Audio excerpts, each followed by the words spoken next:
নাহিদ, চলো দুজনে খানা শুরু করে দিই। খানা তো ইনশাল্লাহ রেডি, আমরা দুজনে ইনশাল্লাহ খাবার খাই।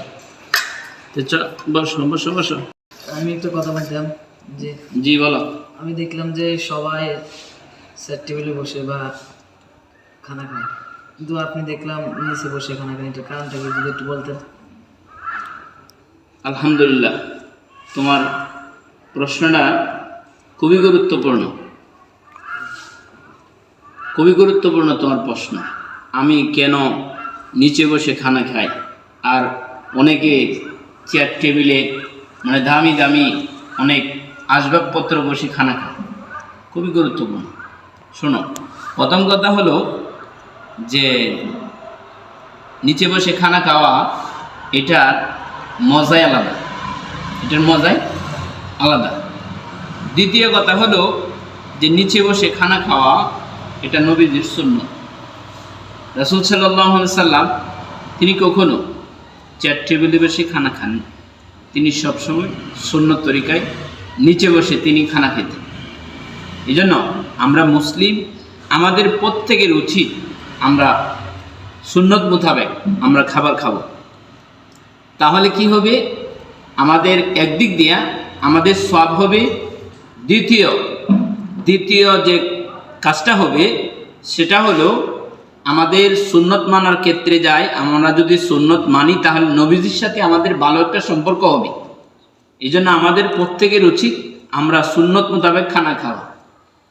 খানার অনেকগুলি সুন্নত রয়েছে, যেমন ডান পাশ থেকে খানা খাওয়া, এরপরে রয়েছে বিসমিল্লাহ বলা, ঠিক আছে, এরপরে হাত ধুয়ে নেওয়া, এরপরে খাওয়ার শেষে আলহামদুলিল্লাহ বলা, খাওয়ার শেষে দোয়া পড়া।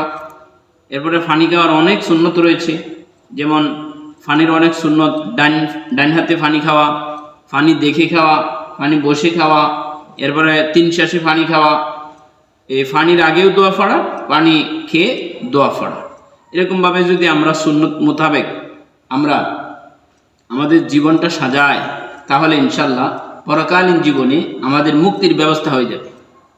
এজন্য আমি দেশবাসীদেরকে বলবো, আপনারা সবাই, আধুনিকতা তো আছেই, তবে যেখানে আমাদের পরকালীন জীবনে মুক্তির ব্যবস্থা হবে যে কাজ করলে আমরা সেই কাজগুলি করি।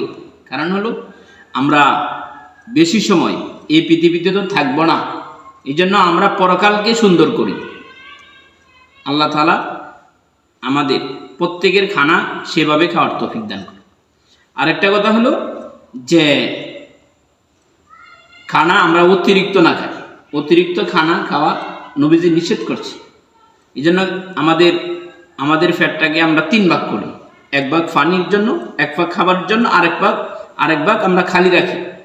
তাহলে ইনশাল্লাহ আমরা কখনোই আমাদের ফ্যাট খারাপ হবে না, ইনশাল্লাহ আমাদের স্বাস্থ্যগত আমাদের ভালো হবে ইনশাআল্লাহ।